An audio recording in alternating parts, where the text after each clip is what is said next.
When protests against the Syrian regime started in March 2011, no one could have predicted a war that would span the next 6 years. Since then, more than 400,000 people are estimated to have been killed. More than 1.9 million others have been wounded. More than 6 million people have fled the country, and 6.6 million others have been internally displaced. These last two figures account for about half of the country's pre-war population. A brutal crackdown by the regime failed to stop the demonstrations. Protests turned into an uprising, and Bashar al-Assad refused to talk.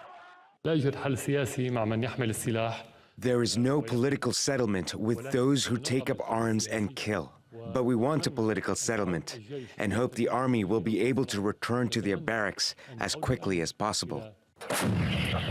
As the Syrian regime continued to attack its own people, members of the military defected. Ceasefire attempts came and went, and the country slid towards what most people feared, civil war. Efforts to find a solution failed, and more groups began to join the conflict. In May, Hezbollah leader Hassan Nasrallah confirmed what everyone had suspected. His fighters were inside Syria alongside regime forces. And in June, Daesh took control of Raqqa and made it its de facto capital.